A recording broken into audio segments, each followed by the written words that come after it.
Well, Charlie, you're celebrating 10 years as the licence holder here at Moulton Paddocks. Has it gone quickly, slowly, somewhere in between? Does it feel like 10 years? How do you feel now?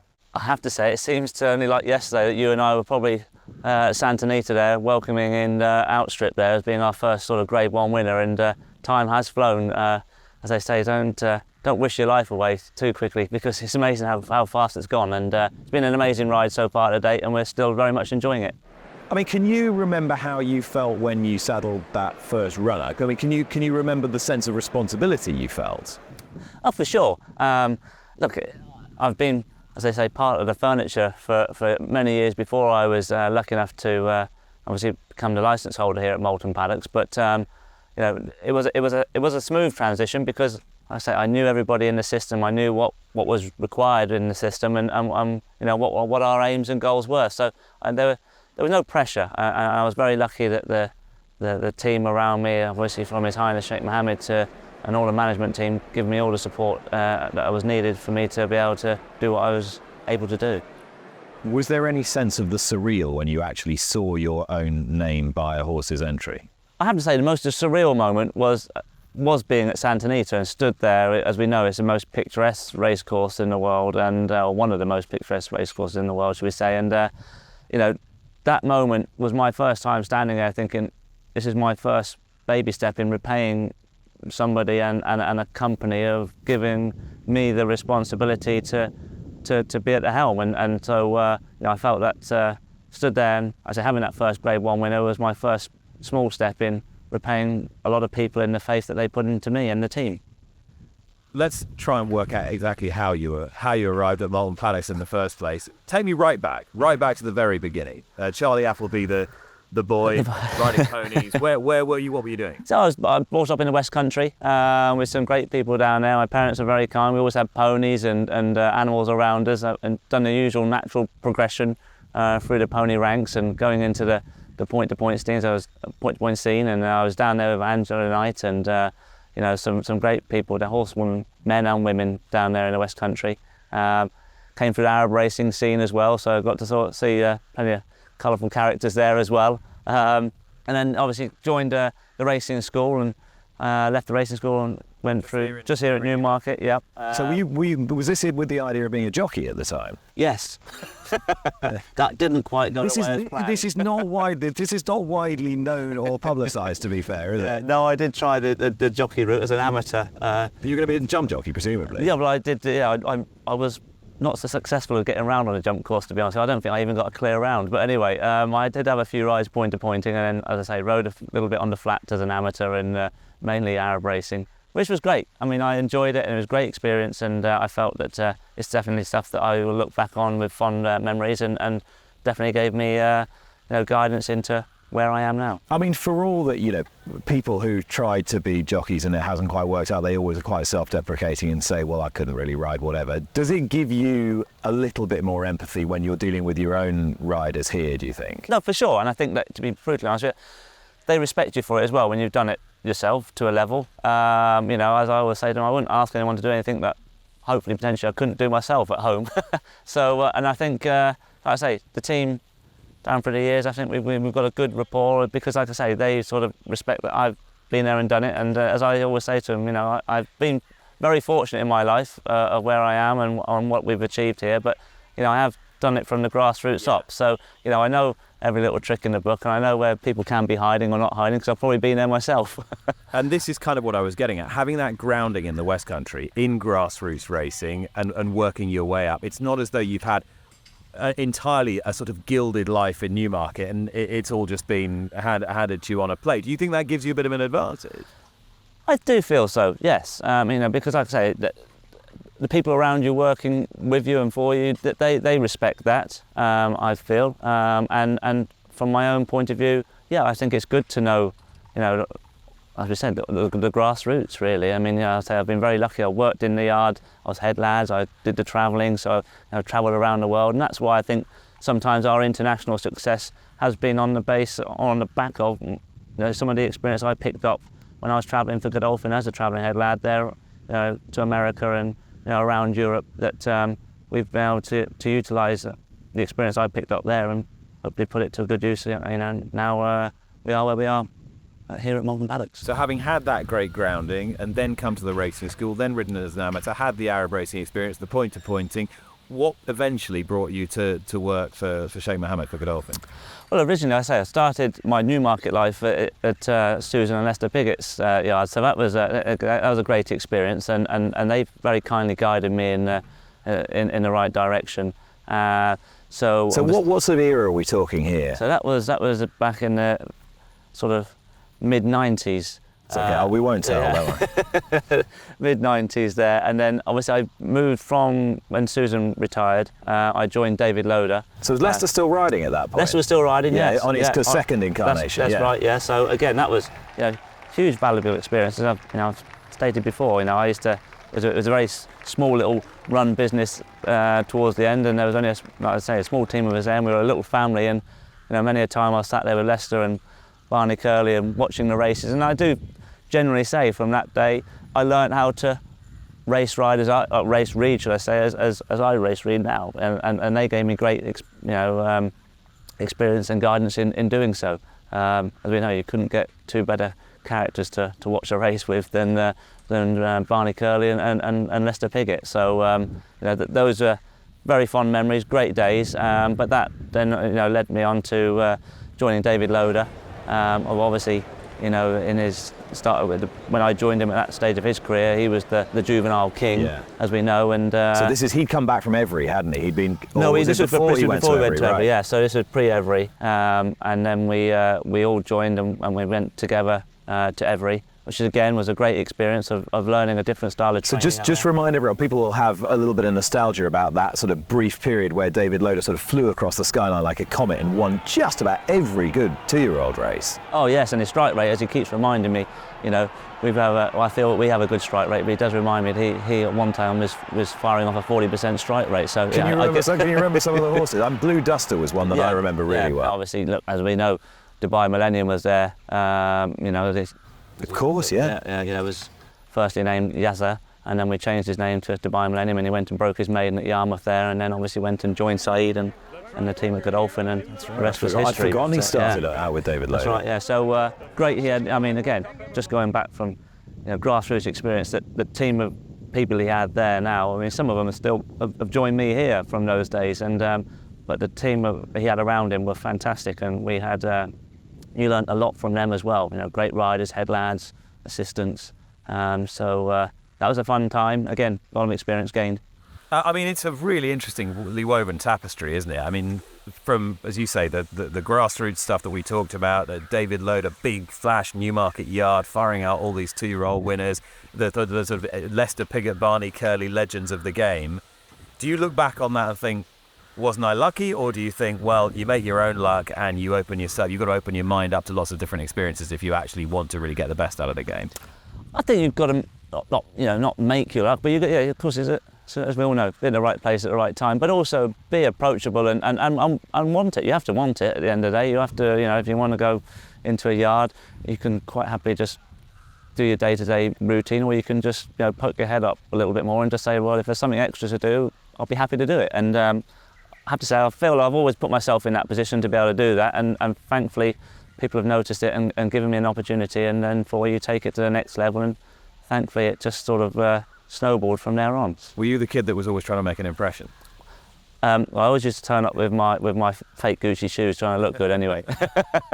But you did. You wanted to. Yeah, no, for sure. You were clearly quite an innately ambitious person. Yeah, but I think it's the people I was around as well. That I say, being in that era with David at the height of his career. A lot of us were a lot of good people, as I say, and very positive people. And I think you just sort of get drawn into that. And the more I was travelling through my career as well around the world, the great thing about racing is, you can be looking after one of the horses in the yard there in the morning, and in the afternoon you're with these hugely successful people who have then become owners and enjoying the sport, but their sort of aura, once you're in there, you sort of become sort of drawn into this, well, maybe I can do a little bit more. And so I have to say that's one thing I sort of try and explain to the younger generation now is, always just be nice to your ponies, because your ponies will lead you onto the horses, and then, before you know it, these horses take you all around the world and you meet so many great people, and hopefully one day, I say, they'll put you into a position where you're enjoying it and being successful yourself. You look around this place here, I mean, it's as fine a training establishment as there is anywhere in the world. You look at the gallops, they're incredible. This is an incredibly well-oiled machine with top-class staff and fantastic bloodstock. How much is the key to your role what's here? Your mentality, your mindset?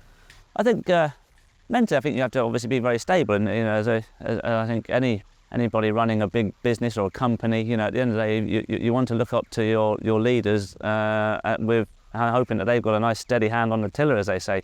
I'm very fortunate who I work for. I don't need to tell you what His Highness has done in leadership and Dubai and around the world, but I look up to him, and I know that he gives all of his confidence to myself to lead the team here, and so therefore I feel that when the team are looking upon me as, if there's a problem or something needs to be addressed, that we will deal with it, like I say, with a good steady hand, and we'll hopefully make the right decisions.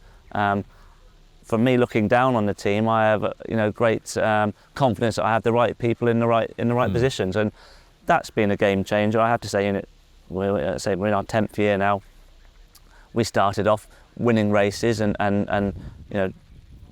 from there on we've tried to, we've always felt that the ambition has been to win Group 1 races and produce stallions. At the end of the day, win classics and produce stallions. That is the ultimate aim within Godolphin. And I feel down through the years that the team's got stronger. We've got confidence within ourselves. We've got a system that we feel that works for us and hopefully produces the results. And so, I think if you were to walk around the yard or around the operation here now, you'd be hard to find someone who's negative anyway. So it's a good team of forward thinking and their confidence within themselves. But I hope that confidence has come from myself, and I'm very lucky to have the confidence of a leader that's given me the confidence to do so. I mean, you talk about creating stallions, and obviously you are really trying to rival Coolmore and sort of put yourself as a major stallion-making stable in the manner that Aidan O'Brien has done at Ballydoyle. To what extent do you really enjoy being considered a rival of one of the modern greats? It's a huge honour. I mean, it's something I enjoy. And I think it's sport, business. If you look over the fence and you're worried about your competitor, then you probably shouldn't be in the position that you're in as trying to compete with them. I look at them as, they're an amazing operation. I don't need to tell everybody the history of Coolmore and Ballydoyle and Vincent and Aidan O'Brien, but you look at them as what you want. You've got to go there and not just to compete with them, beat them, and you have to find edges to do that, and so therefore, again, the experience down through the years, the more you travel, the more you see them, the more you race against them, the hungrier you want to get at trying to beat them, and likewise, always learning and always drawing on those experiences. Yeah, for sure. If they go and win a classic and the Derby this year, then next year, I want to go and try and win the Derby. So Breeders' Cup last year, win, ended up 3-3. Yeah, exactly. As I did say, I was glad he didn't have one in the dirt race in the end. but that's what you need. It needs to be healthy rivalry, but you need competition. And I think and I hope that people in racing enjoy it, and that's what they should be doing, because, like I say, every sport, every business needs competition, and if you don't have it, you tend not to push the boundaries or levels that you want to achieve. And building a strong portfolio of horses to create the next generation of horses here over the way there at Dalham Hall, very, very important to you. Talk about a horse like Blue Point, who won twice in the same week at Royal Ascot, 3 Royal Ascot wins himself, now doing very well as a sire of 2-year-olds, even at this early point. How much satisfaction does that give you? Oh, huge. I mean, I say that you start to feel a little bit older when you see some of the progeny coming through now. Let's say some of the mares that are on the farms now, and you've been lucky enough to train them, and so obviously now the stallions are coming through as well. And as you quite rightly say, a horse like Blue Point, who will always be very close to our heart here at Moulton Paddocks, of what he achieved, and obviously doing that great double at Royal Ascot, goes down in history still to this date, 2 Group 1s within the week. I know it was achieved before, but as we know, those races weren't both Group 1s, when Quasier did it. But what set him apart as a racehorse, do you think? he had that will, that Shamadal will to win. You could put anything in front of him and he would, nothing would faze him. He pleased. He was one of the very few horses, and I know that a lot of trainers will potentially watch and think, well, yes, no, but we all know that very few horses you'll see gallop strong in the morning and gallop strong in the afternoon. We always know there's plenty of morning glory horses, but he did it on AM and PM. It's very generous. Very generous, yeah, right from the start, and that's what I feel that took him to the levels that he achieved. Here's something I remember about you fairly early on in your career as a trainer. Blue Point won the Jim Crack Stakes at York, really quite impressively. And after the race, people were quoting him for the 2,000 guineas because he was by Shamadal. And immediately you said, I don't think so, this horse is a sprinter. And I felt that was quite brave. I know what you've been seeing in the morning, but he was by Shamadal, you're a Godolphin trainer, you're here to train classic winners, and immediately you said, he's a sprinter. To what extent do you think being able to identify what a horse's career is going to look like and being able to curate the career of a top-class horse makes you the trainer that you've become? I feel that you've got to play to your horse's strengths, and obviously you find that strength in that horse, and we felt that the horse was going to potentially be a sprinter at that stage. We still, as we know, we stepped him. The great thing about the programme was that we won the Jim Crack. We had the opportunity to run him go off interest. So we ran him in a Duerst as a 2-year-old because it's a very long. If we finished after the Jim Crack, we'd have spent all winter wondering, do we stay, do we not stay? Obviously we had the opportunity to run him in a Duerst and we were confident he probably wasn't going to stay. But still class told because he still went and ran a great race and was third, but we knew from that point, well, that is it. Well, your initial instinct was right. Was right. Yeah. And that's what I feel, to make a good horse, hopefully one of the greats, or become a stallion at the end of the day, you've got to play to his strengths. And when you're messing around with them sometimes, you enhance the chance of probably ruining their career, really, and not getting them to the level where they can show their best ability. So hope that's something we're slowly getting right. But it's that career management, isn't it? Yeah. It's guiding these top class horses into the right spots, because you can ruin one quite easily. Yeah, for sure. But again, I don't want to take all the applause. At the end of the day, I can't do without the people who are on the ground looking after these horses and riding these horses, and that's where I feel that we went from the first sort of 5 years of myself at the helm here to the second half of the where we are now on the 10th anniversary is that the team that I have around me, the strength is what's taken us to the levels we're at. Firstly, we have to have the horses, but secondly, you have to have the riders and the guys who look after these horses. And these riders, I'm a big believer, unless you've driven a Ferrari, you don't know what a Ferrari's like. So, if it's no good somebody telling me it's a group horse if he's never sat on a group horse before.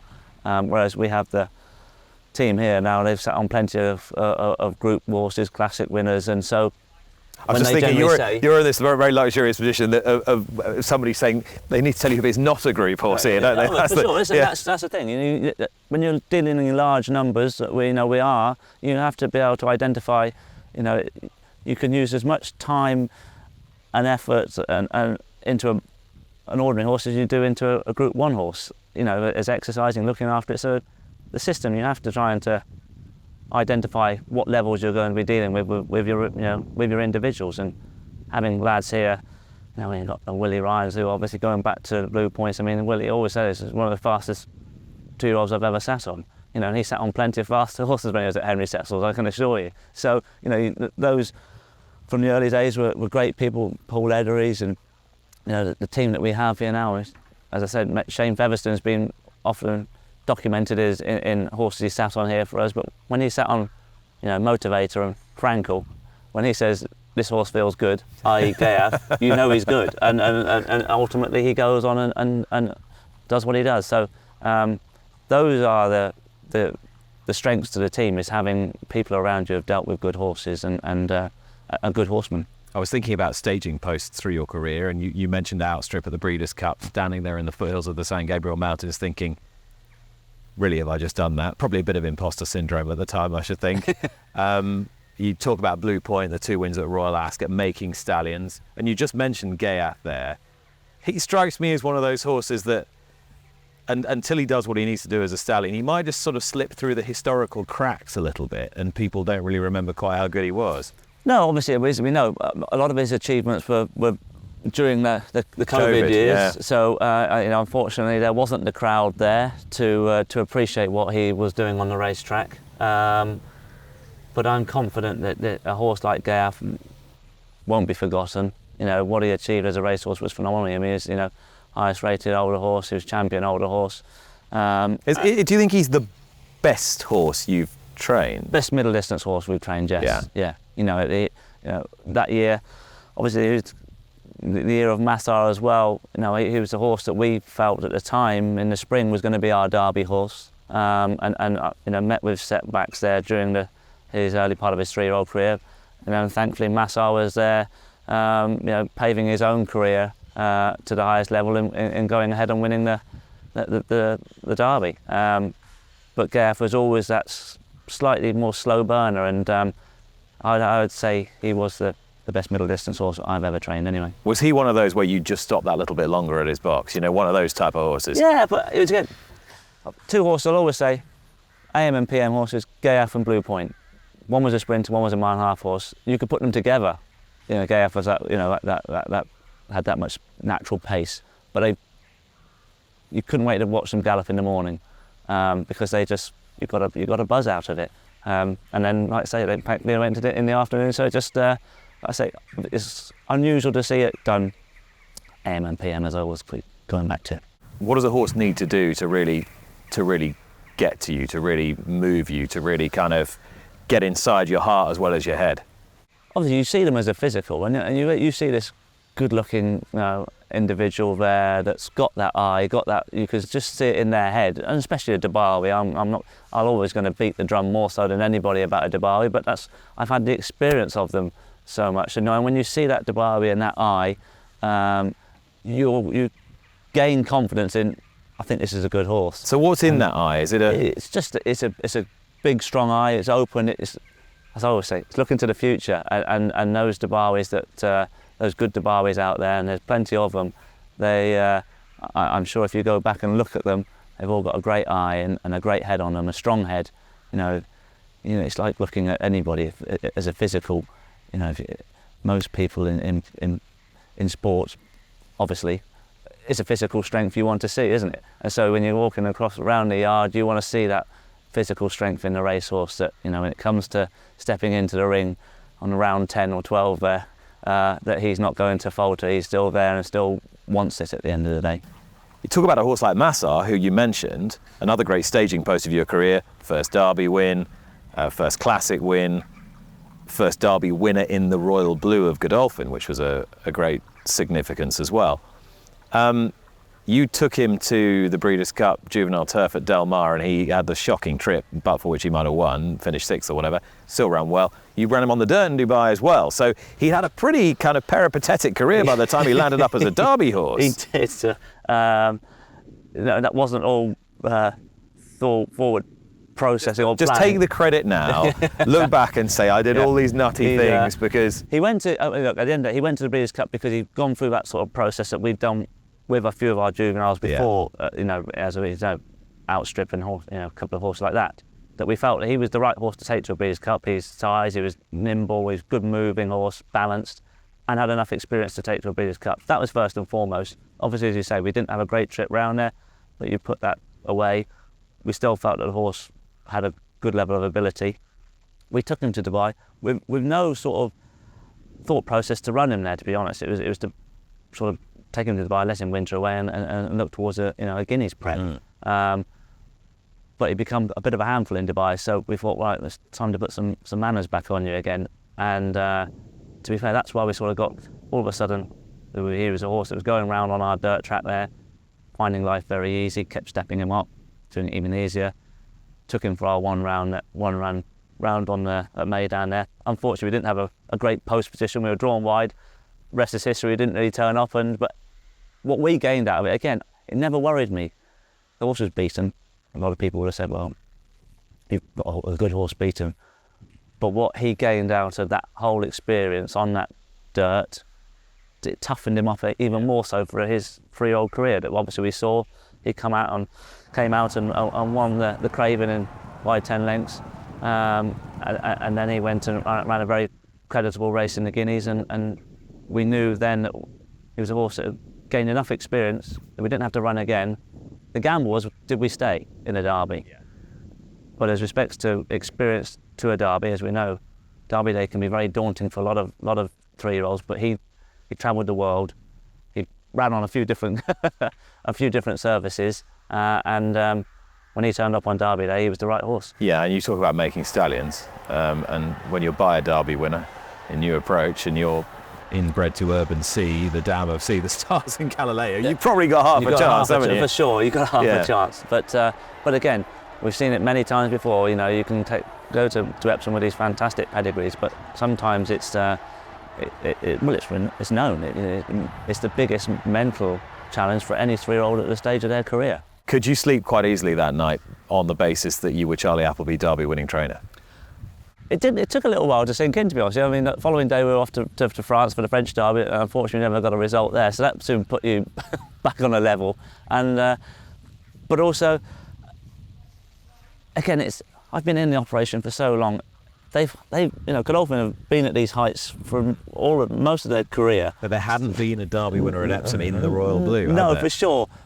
But I like to think my mindset is not to get too blown away by it all, and just keep moving on. And I feel that's sometimes, hopefully that's what helps the yard run as well as it does. You know, is we don't get carried away. We know we're here to do a job, and our job is, as you've spoken there, produce a classic winner and hopefully produce stallions. But with that in mind then, I mean, you look at a season like this season, you could call it a transitional season, call it what you will. There's a bit of an exodus of some of the top class horses. You're looking for a bit of new blood, some backward 2-year-olds and what have you. Still, you're chipping away at a pretty decent strike rate. When everyone's saying, oh, he's not winning all the Group 1s he should be winning, how do you view that? I view it as at the end of the day, it's out there black and white to see. Yeah, we haven't got those 3-year-olds. But the way I view it and the way I take it on board myself is you have to reset. And I look at it as a football team. You can have Man United. They build this great youth team, you know, and they go through and they win all these great cups and medals, and then all of a sudden their form dips because that youth team have got a bit older and they're trying to bring more the younger team back in, and they're starting to gel and all the rest of it.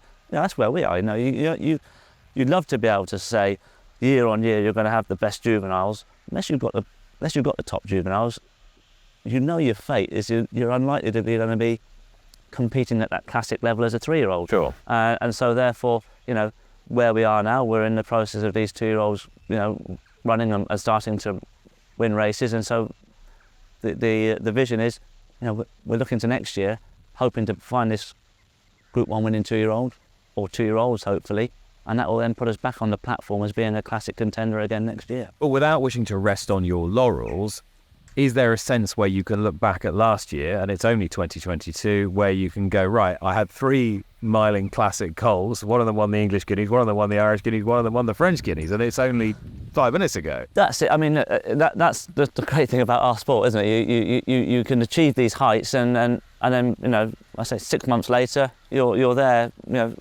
having to find next year's Guineas after we've missed this year, you know, of being a classic contender, or classic winners, should we say. But again, going back to how do we mentally take it on board here, as I say to all the team here, we've been there, we've done it with a system in place. When the right horses come into that system and they go through the system, if they're good enough, they will win and they will go on to progress their careers, hopefully into classic horses. So yeah.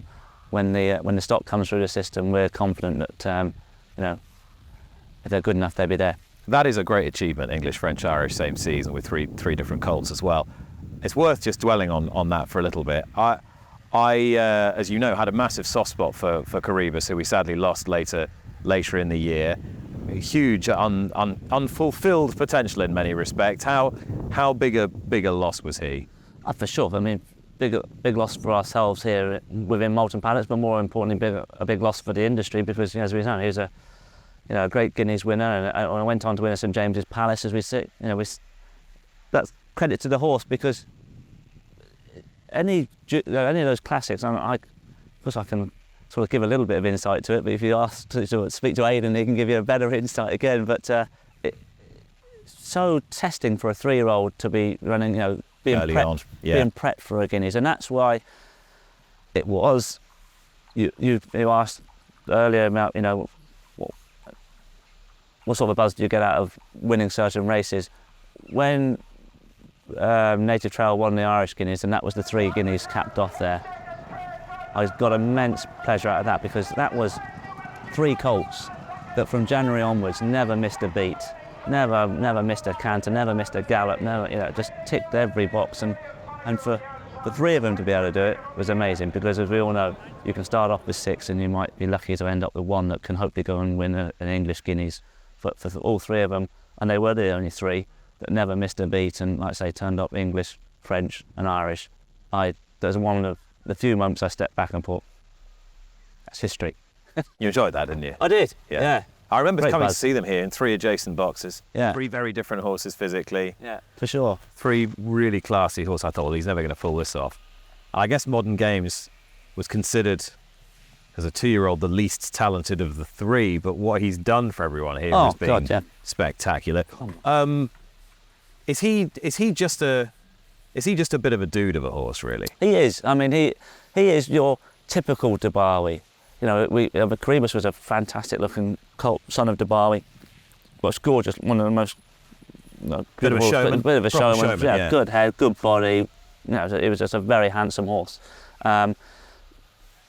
Modern Games, he doesn't come quite to that sort of stature as where Caribus was, but what Modern Games is, he's got the heart of a lion, and we were talking about the strengths of what Blue Point could do. You'd ask him every question, and he would very, very seldom falter. That's Modern Games with an abundance of it. As we saw him go through his 2-year-old career, winning as we saw there, winning a Breeders' Cup Juvenile, then coming out in the spring. He was the horse just because of what he achieved. We felt that the tracks would suit him going to France more so than Newmarket. Plus, we obviously were fortunate to have Native Trail and Caribus both, at the head of the betting for the Guineas there. That ultimately, we didn't want to run 3 colts there, and we felt the right move was for Modern Games to head to France, and so for him to go and do that. But again, what he achieved in France was amazing. But what I got a big kick out of him doing it at a Breeders' Cup again, and that takes a lot of doing, as we know, to start their 3-year-old careers off on a Guineas trial, or trail should we say, sorry, to win a Guineas, but then to ultimately end up first weekend in November at the Breeders' Cup and win it is full credit to the horse. He's going to be a great addition to the Stallion ranks, and I'm very, very confident that he's going to be one of those sons of Derbawi's that is going to fulfil his Stallion career. What he's achieved just shows what great constitution and a great mind he has got. And training horses who are still entire, who are going to be stallions, poses its own challenges. You're training proper alpha athletes, with a full complement of hormone and what have you. You've never been frightened to geld one if you think that it's a better option. No, I'm renowned for that now. I can't get away from it. I guess you've got the luxury of being able to do it, haven't you? Yeah, and at the end of the day, we've got to be realistic. You can have all these colts. Ultimately, there's only going to be 2 or 3 of those colts of that generation being potentially Group 1 winners, and stallion prospects. And so it's a collective decision that we make, and you don't want to be ideally making the wrong one. But also, it's the making of some of these horses. Yabir. I mean, we could all say, well, Yabir is a Group 1 Breeders' Cup winner. He was gelded in his 3-year-old career. But we saw what his 3-year-old career was like. It was going nowhere until we gelded him, and we gelded him, and he took off. And I always thought with him, if he was a student, he'd spend most of his time having a fag behind the bike sheds. 100%. I mean, you wouldn't know what Yabir could turn up. Now he's been a model of consistency, but up until then, we saw him from being push for the first furlong of the race to then all of a sudden pretty much running away with everybody for the first furlong of his race. So, I say you've got to pick the individual, and you've got to pick say, well, what do we have to do to get the best out of this horse? And if it means gelding him, then ultimately they're there to be a racehorse. But of course, gelding provided you with another sort of historic moment, really, which is the first British trainer to win the Melbourne Cup.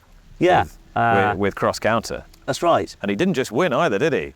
No, it was that was again one of those sort of surreal moments. It come off the back of we just thankfully had won line of duty, had won the Breeders' Cup Juvenile, so we were all a little bit dazed by the time we had arrived in Australia. Didn't know whether you were coming or going no, at that point. And he'd met with a setback probably 10 days before cross counter, so he missed a bit of work, which probably, again in hindsight, was the making of him going into the race. Probably, fresh and well, rather than sometimes you can get drawn into, do I need to see one more gallop just to make sure we're fit and we're ready to go. It was a great race to watch. Karen McAvoy, great friend, and obviously, as we know, a lot of history with Godolphin. Was a second jockey to Frankie early in his career. Rode him and gave him that typical Karen ride, as they all know. He's just got to wait until you get to the clock tower there before you give him the office, and you could read it from some way out what Karen was doing. And it's very rarely you can watch some of these bigger races and actually have confidence when they're coming up the straight that you're going to get there. But there's one of those races you did watch and you thought he's going to make it, and thankfully he did. And like I say, it's a history moment, or historical moment for being the first British trained horse to win a Melbourne Cup in a race that Godolphin, we've tried many times before. So to tick that one, to tick that box, shall we say, was very satisfying. Yeah, pretty special all round. And you talked about Karen McAvoy and your relationship with him. You've known him an awful long time. Probably William Buick and James Doyle less long, but they've been incredibly important to you here at Moulton Paddocks. That consistency that you rarely see between trainer and a team of jockeys, how much has that helped the progress of this place, do you think? Helped the progress for this place. I'd like to think it's helped the progress with them as well. At the end of the day, we look at, we all work together. We're in the yard here on a daily basis. The guys will come in 2 or 3 days a week there. Outside that, we're socialised together as well, which I think, doesn't make it any better, but we're friends ultimately. Yeah.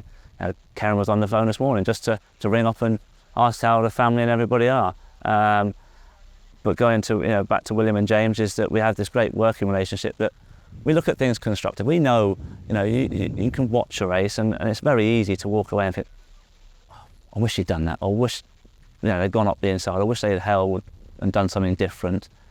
That's the easiest sort of cop out. At the end of the day, I always look at it, it's a sport that they are trying to manoeuvre 500 kilos of horse around, as easy as it looks on TV, but when you're actually on board, and I always like to say to the guys, the great thing is when they come and ride for us in the race, they know the horses in the morning anyway, so hopefully they know their strengths and weaknesses, and once those gates open, you can advise and say, look, the horse lacks a gear, so try and ride him forward. But if all of a sudden they've fluffed their lines from the gate there, well, the whole race complexion changes, doesn't it? And so therefore you've got to leave it to the guys to make the calls as they see fit. And we've won lots of races, we've been beaten in a few races as well, and they're the first to go off like, should have won. At the time you think, oh my God, we've just missed out on an opportunity. But you walk away from it and say, look, we've ran a solid race. We'll get it right next time. And thankfully, percentage-wise, we get it more right than wrong. Is there something enriching about kind of all these careers starting to burgeon and flourish at the same time as well? It's not like you're an ancient trainer with a young kid jockey coming up at 18, or you're a 30-year-old trainer with a grizzled 50-year-old at the end of their career. Do you know what I mean? There's a nice kind of symmetry about where it. We are, for sure. Obviously they're a bit younger than me, but you know what I'm getting at. Yeah. Just take it. Yeah. But what's been, when you sometimes look back and during the interview we're doing, until you actually start doing something like this, you don't actually start to take on board what has happened realistically. I mean, as I say, our mindset is to keep going forward. You know, we win a Group 1, we win a Classic, that's great, but we want to, you know, you don't dwell on it, or you enjoy it, but you keep going. But you have to. This is a big juggernaut. You've got to keep you know, putting the fuel in it. That's right. But going back to so William and James's career, along with myself, I feel that we've all come along together. You know, obviously, you know, delighted to see William crowned champion jockey last year. That meant a lot to you, didn't it? Particularly after the previous year. For sure, yeah, because like I say, he's been such a model of consistency and so professional to the sport and a great ambassador to the sport that, you know, he deserved to win that. And I know it's something that he wanted. You know, he's got a family himself now, so it's nice for him to tell his children, you know, years down the line, that, you know, Dad was hopefully going to be a multiple champion jockey, but you know, to have his first championship there with the family was great. And James's career as well. I mean, they're both, at the end of the day, they were both successful jockeys before they joined, you know, myself and Godolphin. But I'd like to think that they've taken their careers to that next level. You know, obviously William winning the championship, but James, you know, having the winners that he has, the internationally Group 1 winners, Classic winners on Caribus, and then he went and won. You know, obviously had the great double, the 1,000, 2,000 guineas, and then Rebels Romance at the end of the year. And I know that was a big thing for James, and I got a real good kick out of that. You know, that James got his Breeders' Cup winner, and thankfully, like William, he got his first Breeders' Cup winner for Godolphin and for myself. So to be part of them having these historical moments is yeah, it's great.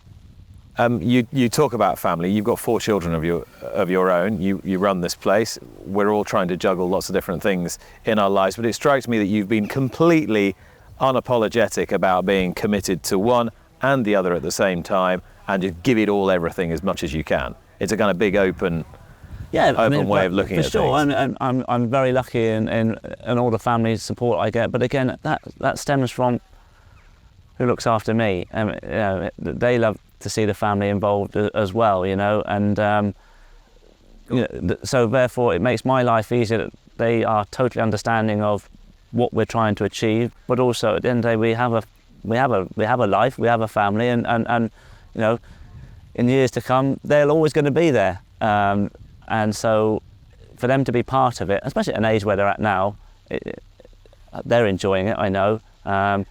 My wife Aisling, I mean, she's the workhorse in there that keeps everything rolling along. They've been, you know, very much part of it. And my parents and my sister, she works in Australia for Godolphin as well. So it's a big family-run business. So, going right back to where we began this conversation, and just listening to you there and listening to you talk there, you've got such a zest and an appetite, not just for this place and for the horses, but for life in general. You know, if there's a challenge to be had, you'll get up and take it. You wake up with a positive mindset every morning. I'm sure there are down times, but you wear them quite lightly. Where do you think, going right back to the beginning, where do you think that all came from? You mentioned your parents there. Was that something that was instilled in you right from the word go?